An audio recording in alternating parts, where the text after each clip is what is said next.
Ya. Ada sih suara, tapi nggak apa-apa. Ada nasid gitu, dikit. Paling di sini aja ya, nggak apa-apa.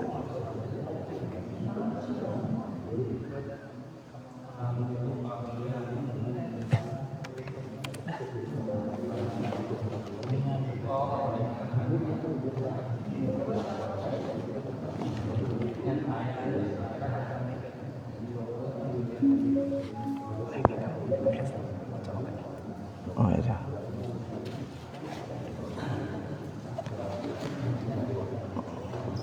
Sebentar ya. Ini harus buka dulu.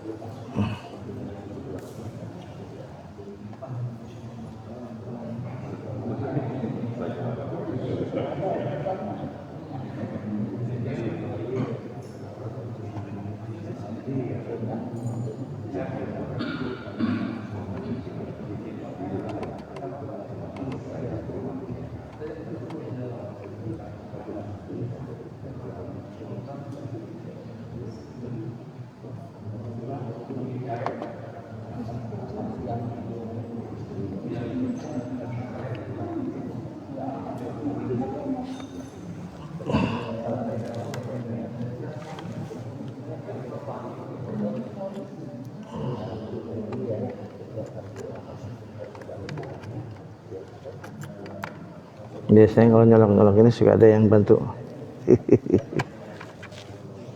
Benar ya?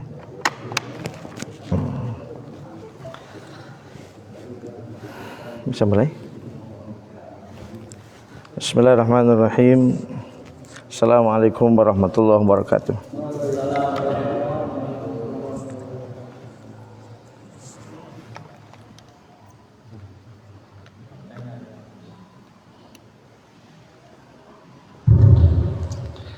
Al-Fatihah. A'udzu billahi minasyaitonir rajim. Bismillahirrahmanirrahim. Alhamdulillahirabbil alamin arrahmanir rahim maliki yaumiddin. Iyyaka na'budu wa iyyaka nasta'in. Ihdinas siratal mustaqim. Shiratal ladzina an'amta 'alaihim ghairil maghdubi 'alaihim.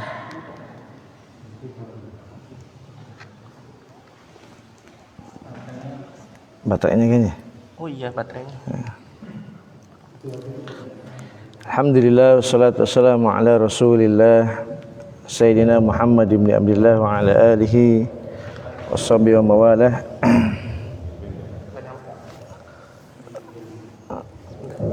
La haula wala quwwata illa billah.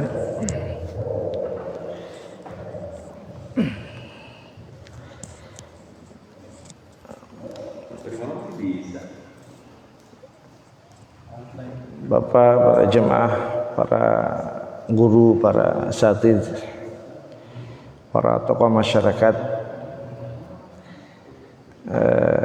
alhamdulillah saya Ubay Subari Mukhtar dari Cimanggu bisa bersilaturahim ya. Mohon izin kepada para guru, para kiai ya, para asatidz, para tokoh masyarakat ya, untuk bersama-sama kita duduk di majelis ilmu ini ya. Tidak ada niat kecuali ingin memperoleh ridho Allah Subhanahu wa taala ya. Mudah-mudahan pertemuan kita pada pagi hari ini mendapat doa Nabi Muhammad SAW ya. Nabi berdoa di setiap pagi seperti ini, Allahumma barik li ummati fi bukuriha. Ya Allah, berkahilah umatku ya, yang beraktivitas di pagi-pagi ya. Insyaallah pertemuan kita di waktu yang diberkahi oleh Allah Subhanahu wa taala ya. Mahyal al-barakah, apa itu barakah? Al-barakah khairun mutazayyidatun ya, kata Imam Al-Ghazali dalam Ihya Ulumuddin, Berkah itu adalah kebaikan yang berkesinambungan. Jadi orang yang hidupnya berkah itu di situasi apapun dia baik. Nah, itu namanya berkah. Di situasi senang dia baik, di situasi sulit dia baik. Khairun mutazaidah. Insyaallah ya, jadikan majlis-majlis ilmu sebagai sumber dari keberkahan kita. Ya, judul materi kita pada hari ini adalah bagaimana kita sebagai umat Nabi Muhammad, umat yang memiliki berjuta-juta solusi dalam menghadapi situasi apapun. Itu yang harus jadi prinsip. Islam adalah agama solusi.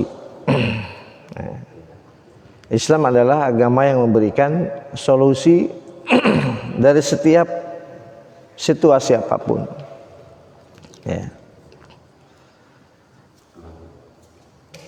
Wala tahinu wala tahzanu wa antumul a'launa in kuntum mu'minin. Surah Ali Imran 139. Wala tahinu wala tahzanu. Janganlah kalian merasa lemah, merasa sedih. Wa antumul a'launa. Kalian adalah umat yang paling tinggi. In kuntum mu'minin, jika kalian benar-benar beriman kepada Allah Subhanahu wa taala. Jadi kalau umat Islam mengalami ketakutan, mengalami kegundahan, kesedihan yang berlarut-larut, itu sebetulnya ada masalah dasar, yaitu problem keimanan. In kuntum mu'minin, gitu. Alhamdulillah, sedikit bicara latar belakang pendidikan. Pendidikan pertama pesantren saya di Yayasan Islamic Center Al-Ghazali. Saya di kader muallimin selama 7 tahun.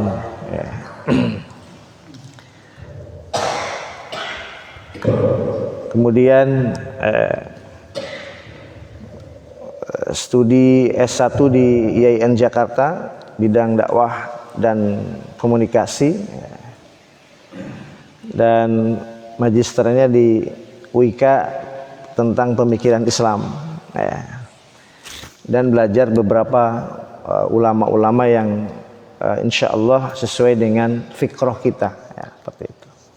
Ya, itu sedikit ta'aruf ya, karena tak kenal maka ta'aruf. Sebetulnya tema ini saya angkat dari satu tokoh tabi'in. Di era pandemi ini saya sering mengangkat tema-tema tentang inspirasi ulama, gitu. Karena ulama belakangan ini sering ditinggalkan orang. Padahal kata Rasulullah, al ulama warasatul anbiya. Tapi malam yukhal itu as-sultan. Ulama itu pewaris para nabi selama dia tidak ikut campur terlalu dalam dengan kekuasaan.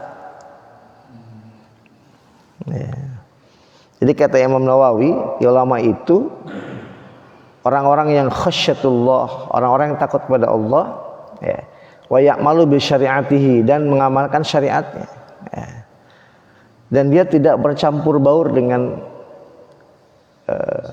penguasa. Itu ulama pewaris para nabi. Jadi dengan penguasa itu dia menjadi nasihun, penasehat, memberikan fatwa. Bisa jadi dulu ulama menjadi turun derajatnya tidak menjadi ulama karena dengan penguasa. Seperti itu.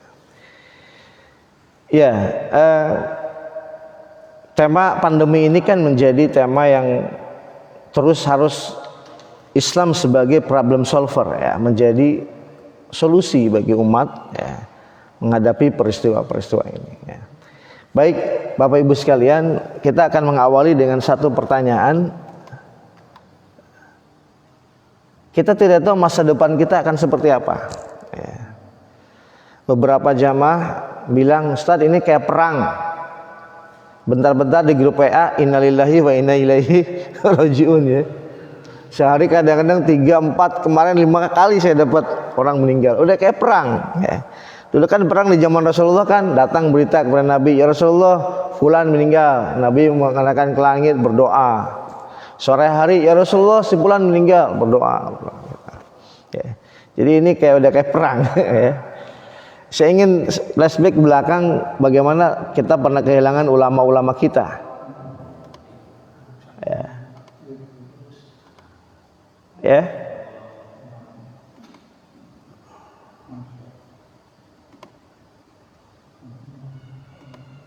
Ini guru saya di Jakarta, Sayyidul Walid Al-Habib Ali bin Habib Abdurrahman ya.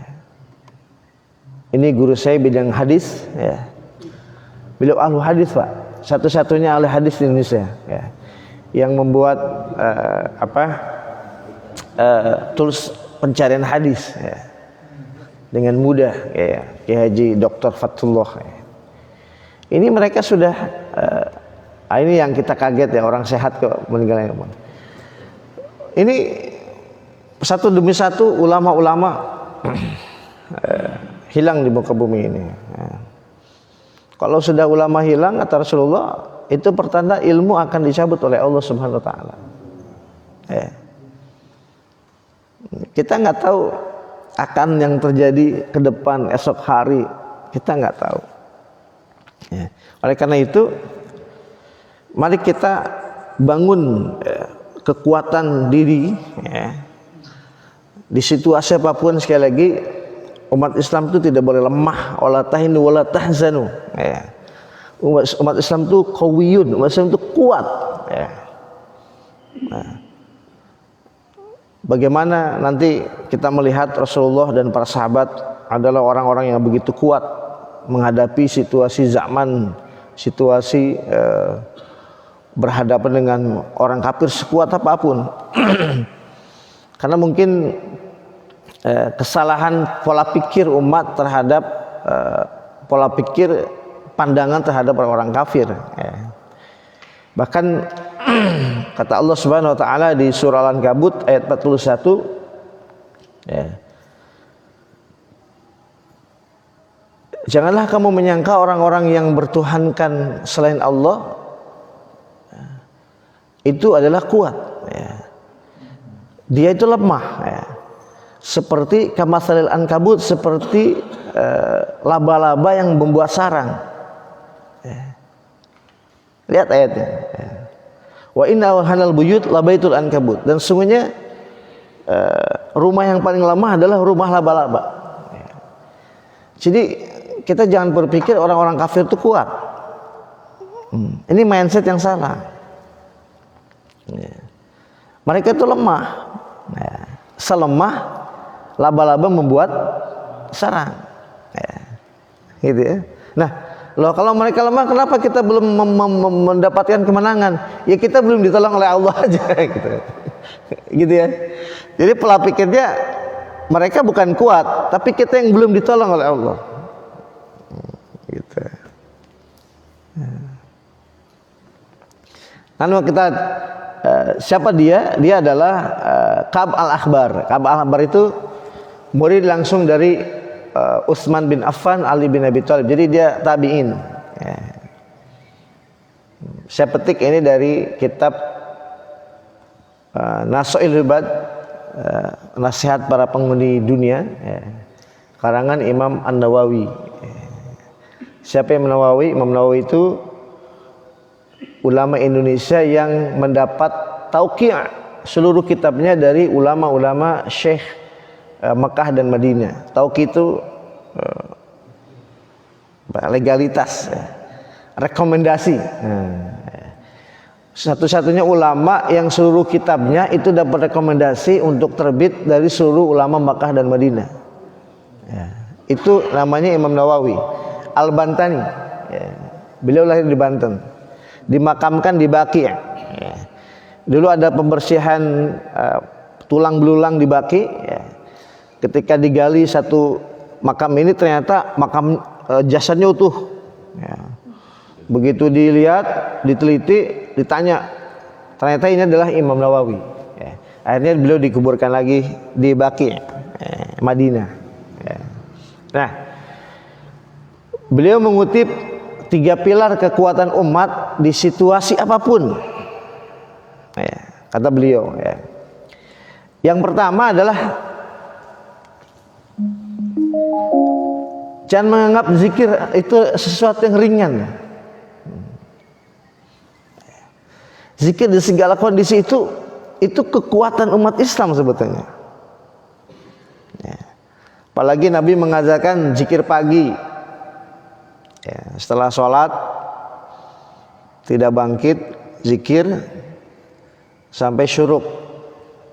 Kemudian sholat isyraq.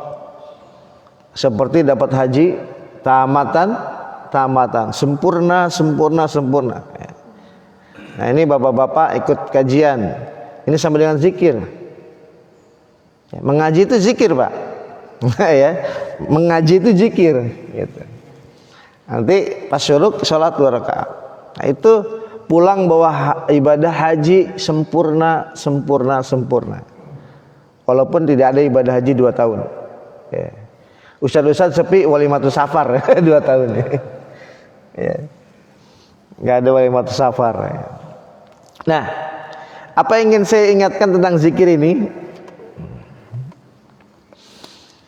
Dalam surat Al-Baqarah 155 ada 5 ujian hidup. Dan ini semua manusia yang beriman harus sadar ujian ini akan mengenai hidupnya. Walanabluwannakum bisyai'in minal khawfi wal ju' wa naqsin minal amwali wa anfusi was thamarat wa basyyiris sabirin alladzina idza asabathum musibah qalu inna lillahi wa inna ilaihi raji'un. Tapi Bapak lihat, perhatikan. Kenapa nomor 1 saya garis miring? Khawatir, takut. Ini kan abstrak. Rasa takut kelihatan nggak, Pak? Nah. Tapi nomor 2, harta kelihatan, kematian, buah-buahan, kelaparan orangnya ada. Tapi kenapa kemudian rasa takut itu Allah jadikan ujian nomor 1 menghadapi manusia? Ini tadabbur ya. Walanabluwannakum bisyai'in minal khauf. Aku akan uji kalian dengan rasa takut. Kenapa sih pada pakai masker? Iya kan? Physical distancing. Ya. Cuci tangan. Ya. Ada khawatir. Ya. Begitu kan? Gitu. Nah, itu memang ujian. Ya. Makanya tidak ada jalan ketika manusia khawatir, selesaikan dengan Allah. Karena yang bisa menyelesaikan kekhawatiran kita bukan manusia, Pak. Tidak ada. Orang kelaparan kasih sembako beres. Masalah di pasar sampai perang Pol PP sama pedagang apa? Pedagang mau jualan dilarang. Terus mereka makan nanti gimana kelaparan? Solusinya gampang, Pol PP bawa sembako. Betul nggak? Ya kamu pulang nih sembakonya ya, saya nasi beras karung ini uangnya. Udah jangan dagang sampai tanggal 20 beres. Ini kan persoalan kelaparan. Kekurangan harta, krisis. Pak, kekurangan harta itu karena orang lupa dengan berhutang. Malam saya dapat berita BPK sudah mulai bicara dengan presiden tentang hutang kita yang seperti ini sulit dibayar. Ya kan? Yakin nggak Pak umat Islam yang akan bisa bayar? Nanti saya akan jelaskan di closing. Ya. Umat Islam akan bisa bayar hutang. Wong Jogo Karyan aja mau beliin apa? Mau beliin kapal selam buat Indonesia. Iya kan? Mesin ini udah daftar belum? Daftarlah ke Jogo Karyan, ikutan apa patungan. Ya, sebulan berapa gitu. Beberapa masjid di Bogor udah daftar. Harganya 11 triliun ya. Satu pesawat apa? Kapal selam. Nanti gimana cara membayar hutang ya. Kematian terlihat orangnya buah-buahan, tapi khawatir itu nggak terlihat. Makanya nomor 2 sampai 5 manusia bisa bantu selesaikan itu. Tapi untuk khawatir nggak bisa. Itu antara kita dengan Allah. Makanya Allah menegaskan, ala bidzikrillahi tatmainnul. Selesai nggak nomor 1? Hanya zikir ini Pak. Makanya 5 hal ini kalau terjadi dalam kehidupan kita, kata Allah, inna lillahi wa inna ilaihi roji'un. Ya.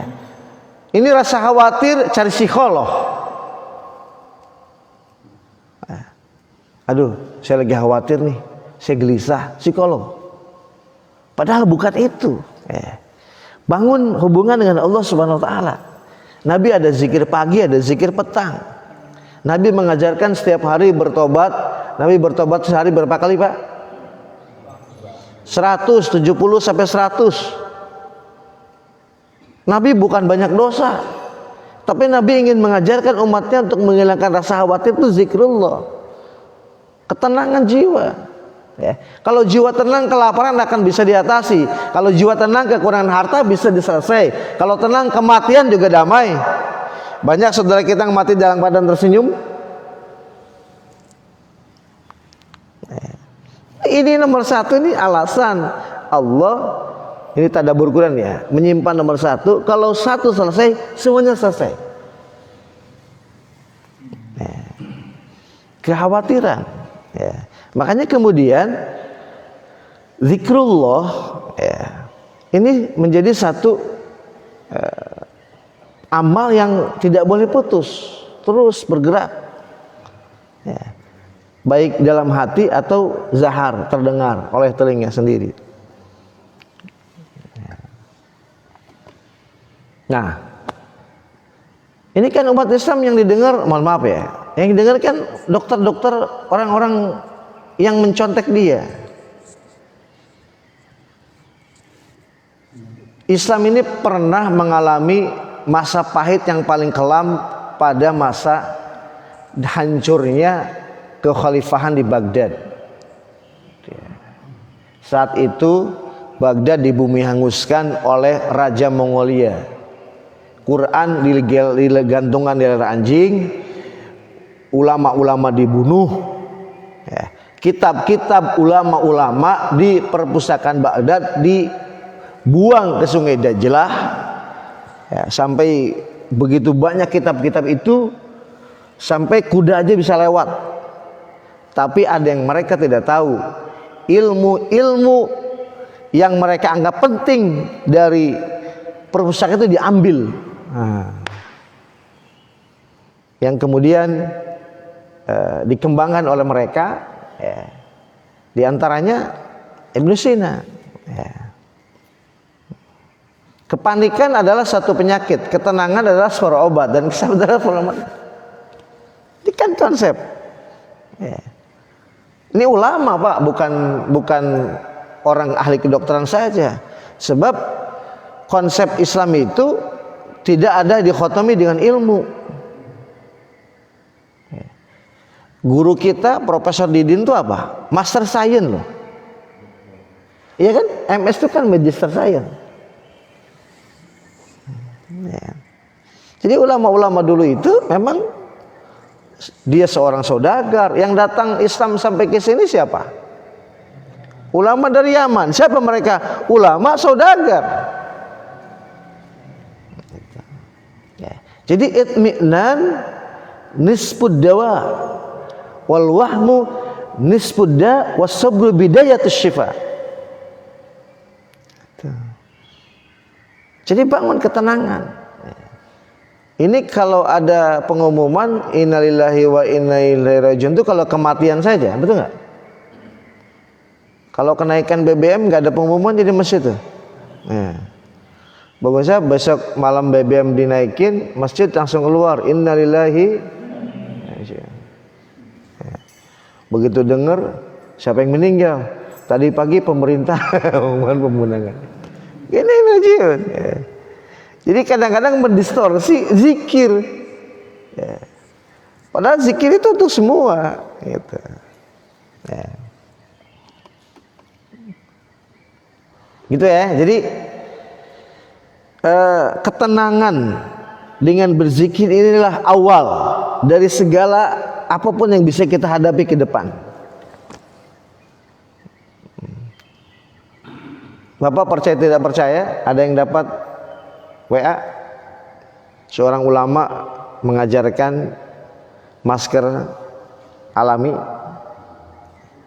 Setiap selesai sholat baca bismillah, baca syahadat, salamun qaulam mir rabbir rahim. Berapa kali? 8 kali, kemudian ditiup, usapkan. Itu masker. Percaya atau tidak percaya? Kalau saya percaya, Pak. Saya percaya itu. Karena yang bicara adalah ulama khos.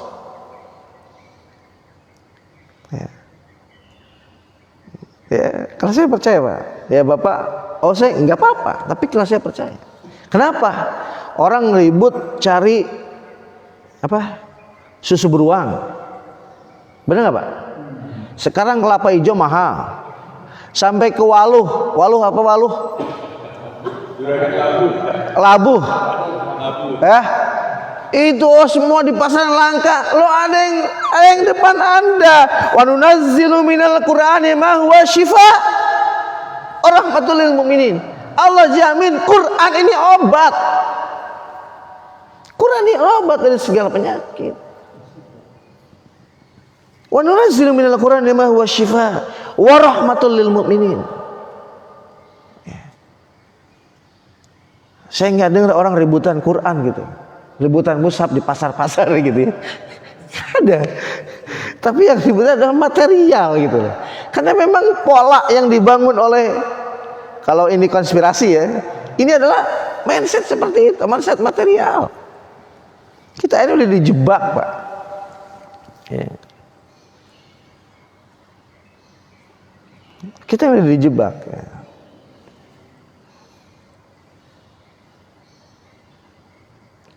Pakai masker ibadah enggak? Ibadah. Kalau pakai masker mengucapkan bismillahirrahmanirrahim. Apakah setiap pakai masker kita mengucapkan bismillah? Iya. Bapak yang jawab. Bukan saya. Ini kan problem, Mbak, ya. Cuci tangan sering. Apa ucapkan bismillah melibatkan Allah. Ya, kita yakin dengan sabunnya, ya. Yang dilihat mereknya. Apa nih mereknya gitu. Ini pola pikir, mindset kita. Ya. Ini Pak yang maksud dengan zikir, Pak. Ya. Bukan zikir saya subhanallah, bukan. Ya. Tapi bagaimana zikir itu menjadi gaya hidup. Ya. Ingat, Israel akan datang kepada kita dalam keadaan kita sampai jam 6 ya? Bebas. Bebas kan. Jadi gini Pak, zikir itu selalu menjadi habit. Jadi apa-apa tuh berzikir gitu. Melihat satu berzikir, itu yang penting sebetulnya. Nah, ketika mencicipi makanan, masya Allah makanan enak ya, masya Allah, la quwata illa billah. Itu sudah refleks. Ya. Makanya kata Rasulullah, orang di dunia tanda ahli surga itu udah kelihatan. 1, lisanul dzakir. Itu ahli surga, Pak. Jadi dia melihat apapun yang menurutnya berzikir, dia berzikir. Sampai ada ulama yang melihat anjing membusuk udah ada belatungnya, baunya luar biasa. Dia bukan menutup hidungnya dari bau, tapi inna lillahi wa inna ilaihi raji'un. Itu Pak. Ya. Pasti kalau kita lihat bangkai apa? Menutup itu. Ulama-ulama kosongnya inna lillahi wa inna ilaihi. Kullu nafsin dha'iqatul maut.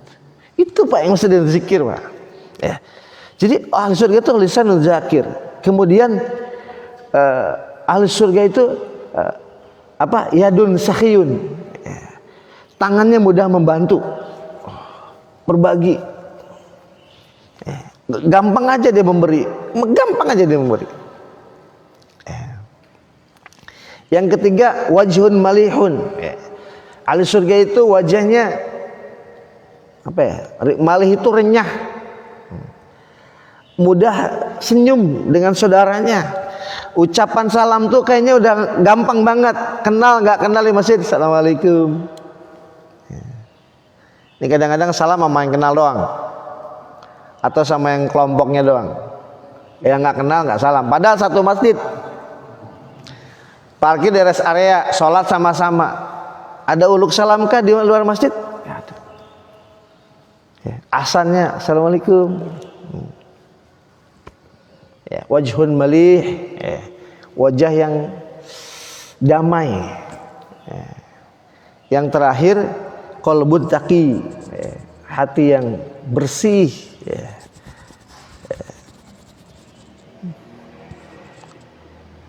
Surat Ar-Rum ayat 41, Allah berfirman, Zaharal fasadu fil barri wal bahr bima kasabat aydin nas. Telah nampak kerusakan di darat dan di laut akibat perbuatan manusia. Kata Abu Bakar Siddiq radhiyallahu an, sahabat nomor 1 dekat Rasulullah. Apa itu darat? Darat adalah lisan. Apa itu laut? Laut adalah hati. Telah nampak kerusakan di lisan dan hati manusia. Kalau lisan ini mencaci, menghina orang dengan lisannya, bakatin nufus, maka menangis seluruh jiwa-jiwa Bani Adam. Dan siapa yang rusak hatinya dengan riya, dengan sombong, maka menangis seluruh malaikat-malaikat Allah Subhanahu wa taala. Lihat tafsir Abu Bakar Siddiq dalam surah Ar-Rum ayat 41. Bagaimana hati manusia dipenuhi kebencian. Ini yang membuat khawatir, takut. Ya. Bapak Ibu sekalian, yang kedua dari pilar benteng di saat pandemi ini adalah surah Al-Baqarah 153. Ya ayyuhalladzina amanu ista'inu bis-sabri was-shalah innallaha ma'as sabirin. Wahai orang-orang yang beriman, memintalah kalian pertolongan kepada Allah bis-sabri. Apa bisabri? Dalam kitab Sifatul Tafasir karangan Syekh Muhammad Ali As-Sabuni, sabar di sini adalah as-saum. Apa Pak? Puasa. Jadi situasi seperti ini banyakin puasa, wassalah, salat. Hari ini tarwiyah. Besok Arafah. Yang kudu pisan besok. Ya. Hari ini hayat, sunnah ringan. Besok abad, muakkada. Kalau besok nggak puasa mah terlalu, gitu ya. Kacida. Haji nggak berangkat, nggak puasa juga, ya Allah. Besok mah kesiangan juga nggak apa-apa, puasa nggak makan gitu ya. Yang penting niat. Ya. Kalau hari ini hayat ringan. Ya. Wasta'inu bis-sabri, perbanyak puasa. Puasa Pak. Ada Senin Kemis, nggak Seninnya ya Kemisnya. Jangan jadi umat Islam sebulan blank, zong tidak ada puasa. Loh, aib itu. Aib seorang muslim 1 bulan 30 hari, 1 hari tidak ada puasa sunnah. Aib itu Pak. Di hadapan Nabi itu aib. Kenapa? Wasta'inu bis-sabri was-shalah. Sabr itu saum. Was-shalah. Dan banyak salat.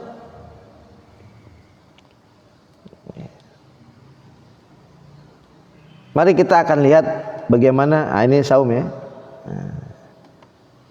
Nah, ini istighosahnya Nabi. Ya. Ketika perang Badar, ya hayy ya qayyum bi rahmatika astaghits. Ini Nabi gini. Nabi dan pasukannya itu hanya 314 orang.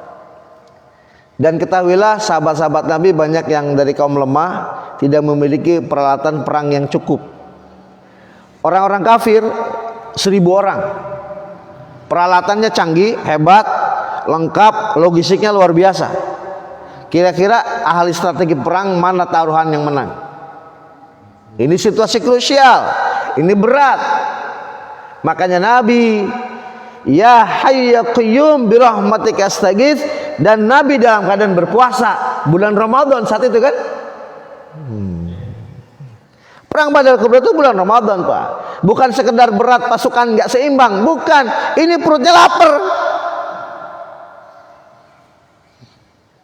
Apa yang Nabi ucapkan? Ya hayy ya qayyum bi rahmatika astaghits. Istighosah Nabi dalam keadaan berpuasa. Istighosah berpuasa, berdoa dalam keadaan berpuasa. Jawabannya adalah Al-Anfal ayat 9. Idzastaghitsuna rabbakum fastajaba lakum anni mumiddukum bi alfin minal malaikati murdifin. Ini jawaban dari istighosah Nabi yang sedang berpuasa dengan para sahabat. Apa kata Allah? Ingat ketika engkau beristighosah kepada Tuhanmu, kemudian Tuhanmu menjawab istighosah kalian, dan aku kata Allah akan mengirimkan 1000 malaikat tentara yang berturut-turut ke bumi untuk membantu perang kalian.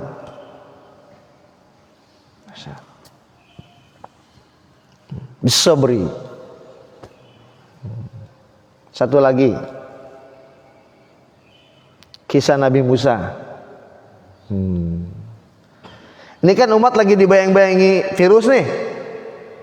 Ya. Virus kelihatan nggak Pak? Nggak kelihatan ya. Tapi merasa dibayang-bayangi kan? Siapa yang membayang-bayangi? Media. Betul nggak? TV. Wah, berita. Jadi kita ini diserang oleh siapa sebenarnya?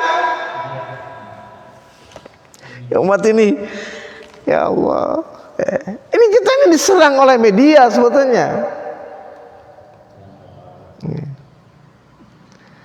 Nggak kelihatan Pak. Tapi Nabi Musa dikejar oleh Fir'aun dan bala tentaranya, kelihatan nggak? Sekian kilometer Fir'aun berserta tentaranya, pasukan panahnya, pasukan tombaknya, pasukan racunnya, pasukan apinya menyerang Musa. Musa dan para sahabatnya, ya. Tidak ada jalan lain, di depan adalah lautan. Musa yang tidak makan, kelaparan dan Bani Israel. Dia munajat kepada Allah, ya Allah, aku yakin kau akan menolong kami. Coba Pak, di saat krusial. Ya. Kemudian Allah, karena memang Musa itu yakin dan meyakinkan Bani Israel saat itu, ya. Kemudian Bani Israel juga percaya sama Musa. Saya percaya sama kau. Padahal banyak orang-orang tua tuh Yahudi tuh Bani Israel. Ya. Masya Allah Pak, Allah kasih jalan. Itu nggak mungkin Pak, nggak mungkin itu terjadi. Karena keyakinan kepada Allah lah, ya. Pertolongan dari Allah lah yang diminta. Apa amalan para nabi? Para nabi amalan adalah bis-sabri was-shalah. Para nabi itu habitnya itu puasa dan sholat. Ya, mari kita jadikan ini satu amalan yang utama kita. Ya.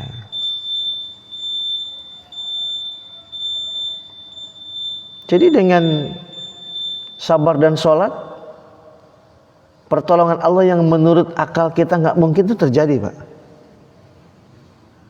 Ya, terjadi, Pak. Ya, nggak mungkin bisa nggak selesai terjadi, Pak.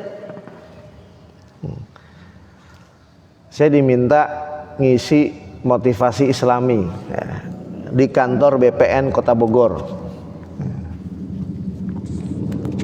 Waktu itu mereka akan punya tugas PTSL. PTSL apa? Pemutihan itu sertifikat ya. 1 tahun harus menyelesaikan sertifikat berapa ratus ribu gitu. Kalau dihitung 1 hari berapa? Dengan pasukan karyawan sekian. Ustadz, kata kepala BPN, menurut kami ini nggak mungkin, beri kami keyakinan. Saya bacakan ayat ini. Wasta'inu bis-sabri was-salah. Coba deh puasa gantian.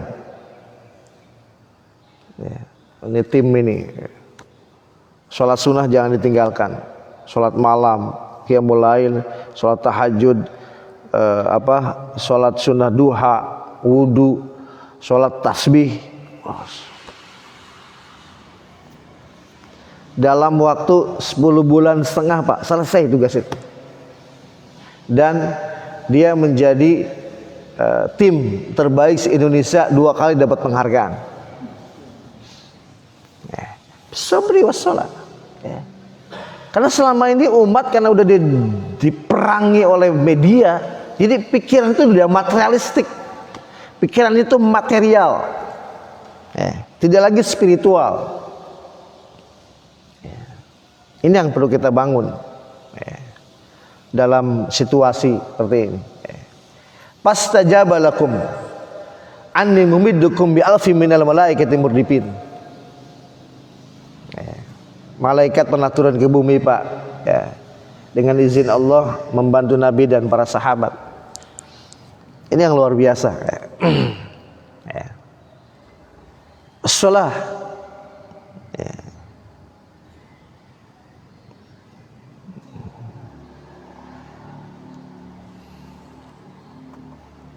Maka akan terbentuklah manusia-manusia yang sabar itu sesuatu yang indah. Ya, insya Allah ya, dengan saum dan sholat.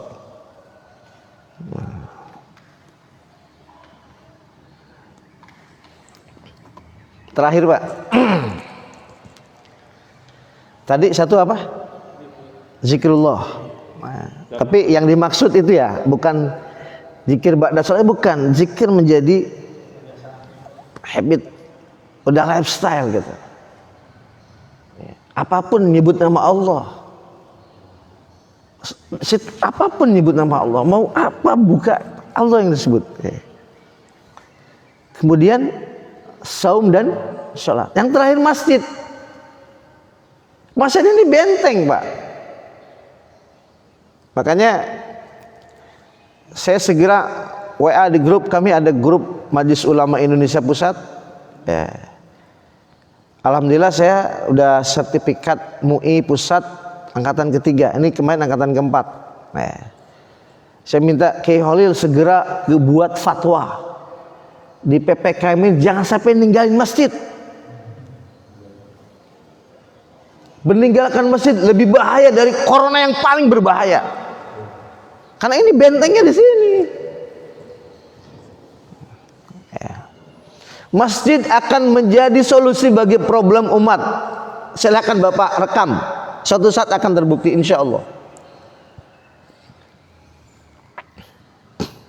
Insya Allah.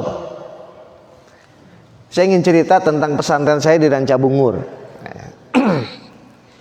Kami dapat wakaf 1,7 hektar tanah di pinggir Sadane, kesininya IPB. Tanah ini sudah 1 tahun kami nggak apa-apain. Yang punyanya datang. Ini kapan saya bisa ngelihat santri di sini gitu ya. Wah, kita merasa tersinggung gitu Pak, tersinggung positif. Oh, udah 1 minggu kemudian kita datang lagi. Kita akan peletakan batu pertama ya. Peletakan batu pertama berapa? Modal 11 juta. Bapak bisa bayangin, 1,7 hektar. Dibersihin kurang lebih ada 100 meter, panggil camat, ulama segala macam, peletakan batu pertama Pak. Saking kami tersinggungnya di medsos segala macam. Sekarang alhamdulillah Agustus kami akan terima santri 20 santri. Udah jadi saung 3, ada aula, ada guru ma ustadznya, ada loteng inspirasinya, ada lapangan futsalnya. Kami akan mulai dengan 20 santri. Dalam berapa bulan? 3,5 bulan Pak. Kami yakin Pak, berangkat dari apa kami? Dari masjid. Apa yang kami lakukan? Masjid akan menjadi problem solver permasalahan umat. Sekarang gini, saya punya guru namanya Ustadz Sandi, punya pesantren di Sukabumi, santrinya 350 yatim semua. Dari tanah 5 hektar sekarang 20 hektar. Dari mana dia punya uang?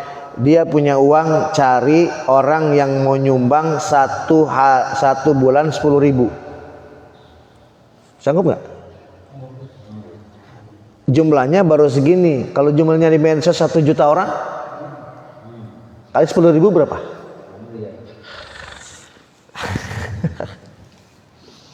Umat Islam yang bisa menyelesaikan problem negeri kita. Umat Islam ada berapa juta? 100 berapa juta? Katakan yang sanggup mereka hanya nabung infak 1 bulan 10.000 kali 100 juta berapa? Masa Bapak nabung nyumbang 10.000? Nggak mungkin lah. Ada yang 20.000, ada yang 50.000, ada yang 100.000 kali sekian ratus juta penduduk Indonesia yang muslim. Masjid bisa menyelesaikan hutang negara Indonesia. Cuman syaratnya satu, negara ini harus mau dikelola melalui konsep masjid. Karena masjid konsepnya adalah konsep manajemennya Allah Subhanahu wa ta'ala. Coba Pak, saya gak berlebihan. Ayo, ada berapa juta masjid di Indonesia? Berapa musola? Berapa majelis taklim? Sekali pengajian seminggu sekali. Ustazah, pengajian berapa keropaknya minggu ini? Ada 60.000 Ustaz. Seminggu 60.000. 2 minggu? Tuh Pak, kemarin waktu ributnya Israel sama Palestina di Ranja Bungur, kami bergerak 1 minggu 5 desa dapat dana 310 juta 1 minggu di 5 desa.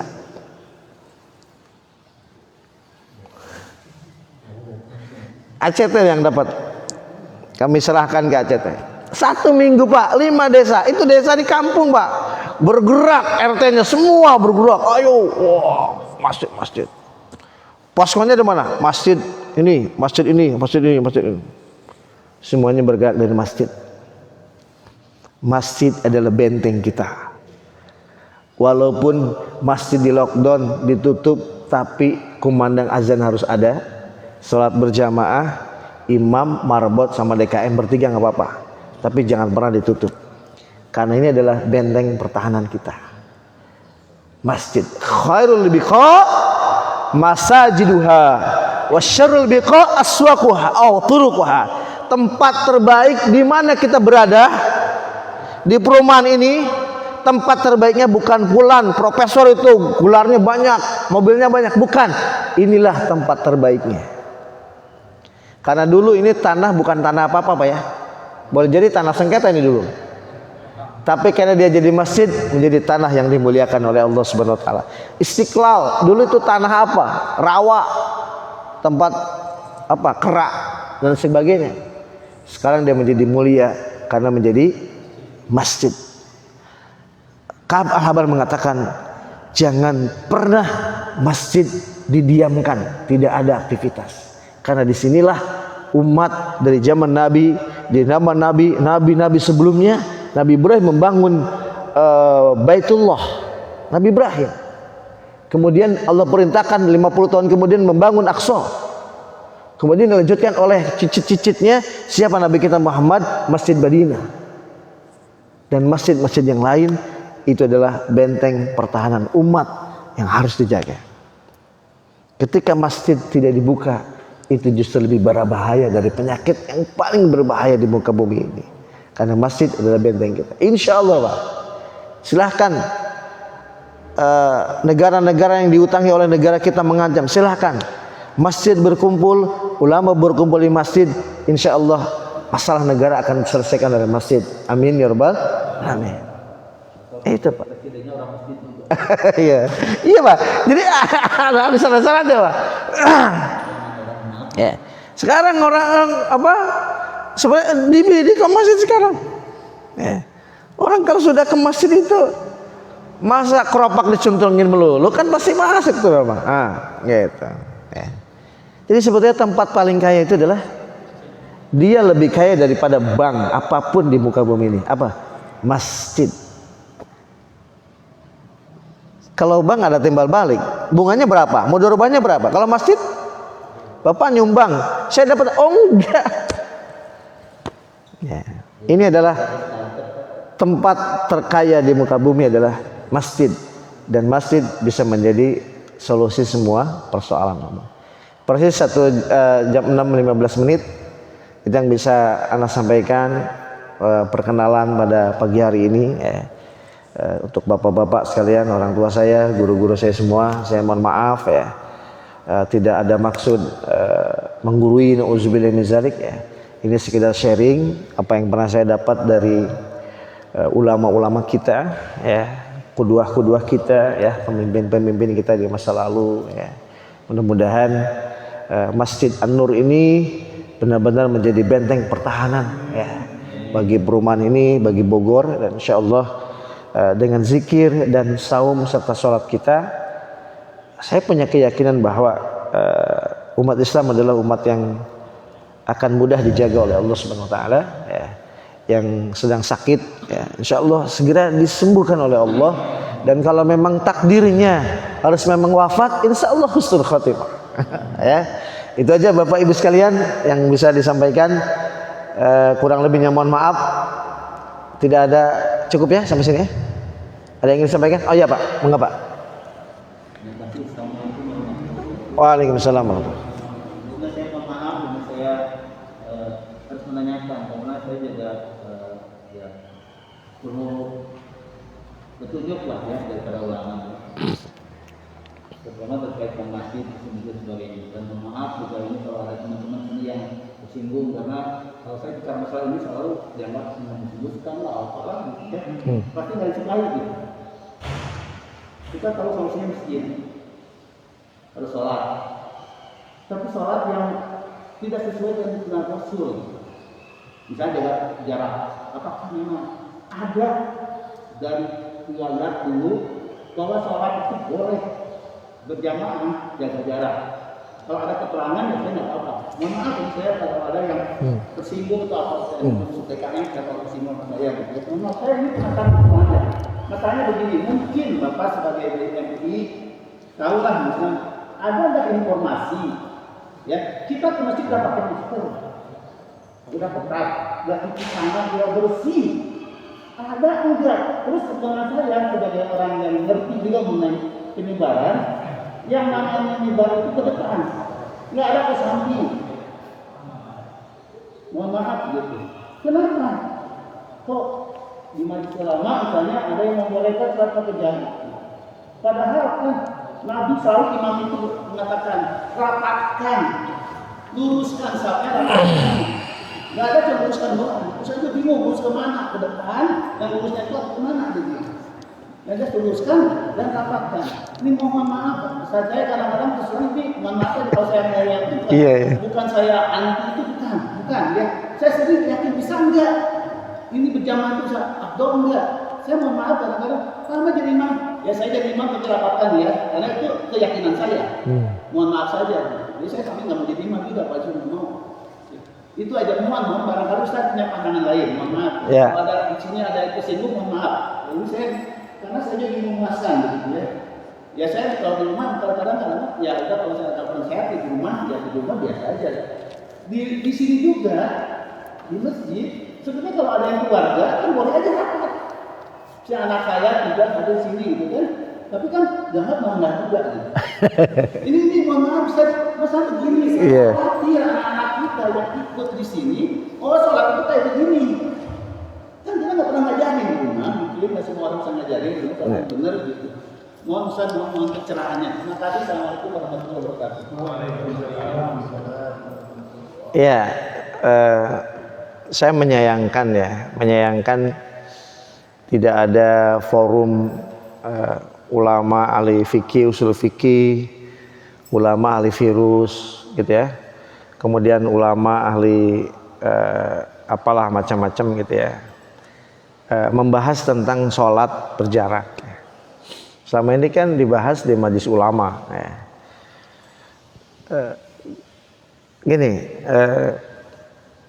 Memang paradoks ya, ketika ini saya coba meramu dari berbagai pendapat ya Pak ya. Kalau Bapak setuju mangga, tidak juga nggak masalah gitu. Sebetulnya konsepnya sederhana gitu. Dulu kan ada taun. Ini corona taun atau bukan tuh kontroversial Pak. Sebab kalau taun pagi dikena besok tuh insyaallah inna ilaihi rajiun. Taun itu saking virusnya luar biasa. Nah sementara persentase kesembuhan tahun itu nggak ada OTG Pak. Tahun itu nggak ada OTG kena habis gitu. Ini ada OTG segala macam. Nah kemudian taun saja, masa taun saja itu sebenarnya tidak ada konsep sholat seperti ini. Ya. Kalau sakit ya di rumah. Udah. Jadi kadang-kadang maaf Pak, saya datang ke masjid. Ada masjid yang di Yasmin. Protokolnya Pak sampai suhu, ya, sanitizer. Nah, tapi berjarak. Kan aneh. Kan di suhu normal. Sanitizer. Ini masker. Sehat ya, sehat. Kok berjarak? Sementara, mohon maaf Pak, mohon koreksi. Saya tanya sama gini. Di Al-Muslimun, Bantarjati, Masjid Al-Muslimun tuh ya. Itu ada ahli virus. Udah tua sekali. Bisikin ke saya. Ustaz, iya be, virus itu akan menular butuh waktu 15 menit. Sholat berapa menit? Kalau di samping kita ada yang bawa virus, butuh waktu 15 menit. Sholat 5 menit, setelah itu mundur. Bagusnya memang berjaraknya setelah salam, itu bagus tuh, keren tuh. Ada masjid, rapat Pak. Begitu, Assalamualaikum warahmatullahi, Assalamualaikum warahmatullahi, mundur. Baru berjarak. Silahkan tuh. Ya. Tafadhol ya. Jadi berjaraknya setelah salat. Zikirnya berjarak. Ini bisa jadi solusi nih. Ada pernah terdengar nggak ada yang kena tuh. Ya. Lagi-lagi yang menyerang kita media. Gitu. Ya. Ini saya ramu dari ulama usul fikih, ahli virus, ulama ahli tentang bagaimana penularan. Ini saya ramu. Ya. Akhirnya berkesimpulan saya menemukan masjid itu. Ya.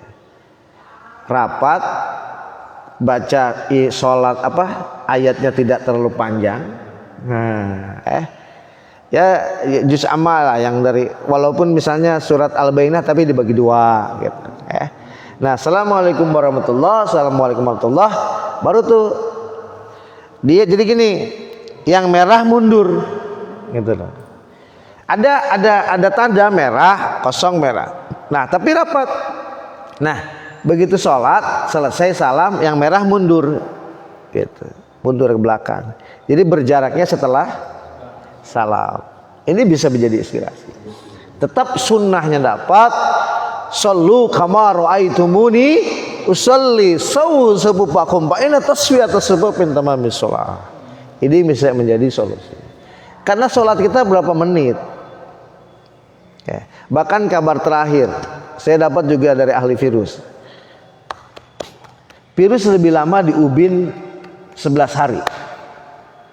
Tapi di karpet kalau dibersihkan hanya 5 menit. 11 menit atau 5 menit? Silakan. Ini gini. Disinilah kenapa kemudian kita belajar tidak boleh berhenti. Terus dipelajari, bertanya. Ya. Pak, di Indonesia ini semua punya ahli, Pak. Tidak, Indonesia itu udah ahlinya kebanyakan. Cuman menterinya ada menteri yang segala menteri. Ya. Padahal ahlinya, Pak, di Indonesia ahli virus, ahli pertambangan, ahli ada semua.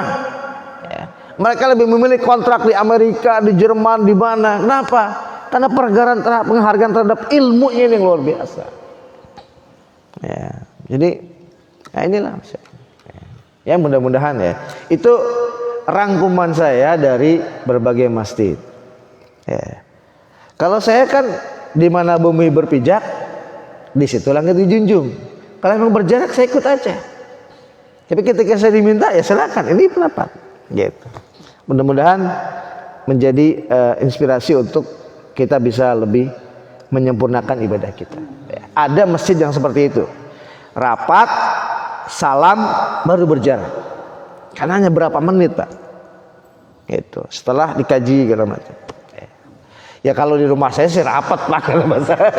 Di rumah saya mah rapat-rapat aja dari dulu, dari 2020 nggak ada itu. Gitu ya. Di rumah saya, Pak ya.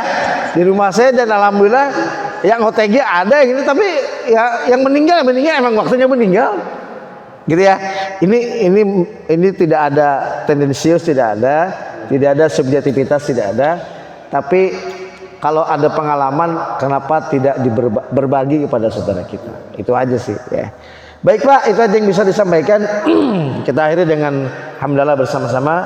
Alhamdulillahirabbil alamin. Subhanakallah bihamdik, asyhadu an la ilaha illa anta astaghfiruka wa atubu ilaik.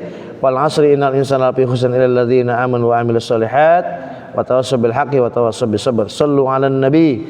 Allahumma shalli ala sayyidina Muhammad wa ala alihi wasallam. Assalamualaikum warahmatullahi wabarakatuh.